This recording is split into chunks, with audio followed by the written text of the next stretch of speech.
বৈরী আবহাওয়ার প্রকোপ থেকে মুক্তি মিলছে না ভারতবাসীর। দিল্লির পর এবার বিপর্যয়ের কবলে উত্তরপ্রদেশ। বুধবার রাত থেকে ভারী বৃষ্টি, তীব্র ঝড় ও বজ্রপাতে রাজ্যটিতে প্রাণ হারিয়েছেন অর্ধশতাধিক মানুষ। শিলাবৃষ্টি ও বজ্রঝড়ের শিকার রাজ্যের 18টি জেলা। সবচেয়ে বেশি প্রাণহানি হয়েছে কাশগঞ্জ ও ফতেহপুর জেলায়। গোরাখপুরে একদিনে রেকর্ড করা হয়েছে সর্বোচ্চ 73 মিলিমিটার বৃষ্টিপাত।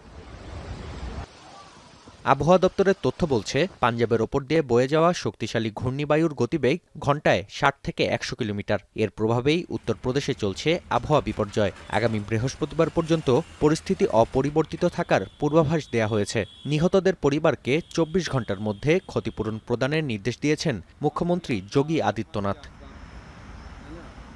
আরব সাগরে নিম্নচাপের প্রভাবে কর্ণাটক, কেরালা, গোয়া ও গুজরাটে চলছে ভারী বৃষ্টি। দিল্লির বেশ কয়েকটি এলাকায় জারি করা হয়েছে অরেঞ্জ অ্যালার্ট। রেড অ্যালার্টের আওতায় রয়েছে মুম্বাই। শুক্রবার থেকে তীব্র বৃষ্টির আভাস রয়েছে আসাম, মেঘালয়, ত্রিপুরা, মিজোরাম ও পশ্চিমবঙ্গ সহ বাংলাদেশ সীমান্তবর্তী সব রাজ্যে। अभी एक लो प्रेशर बना है off south Konkan Goa coast.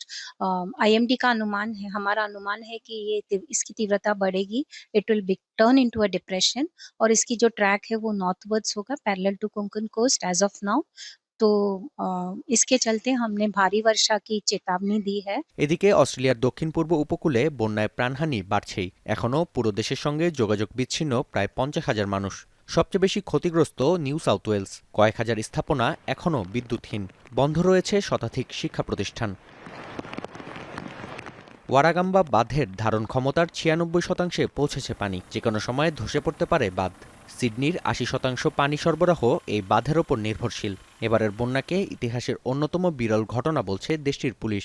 All in very tragic circumstances. I suppose from our point of view, we're just encouraging people, please do not enter these floodwaters. It is a really dangerous once in a lifetime event, and there's been some tragedy surrounding this death.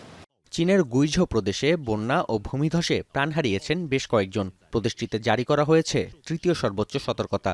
বন্যার্তদের উদ্ধারে কাজ করছে সেনাবাহিনী। নাফিয়া আরমান মনন, এখন বিশ্ব।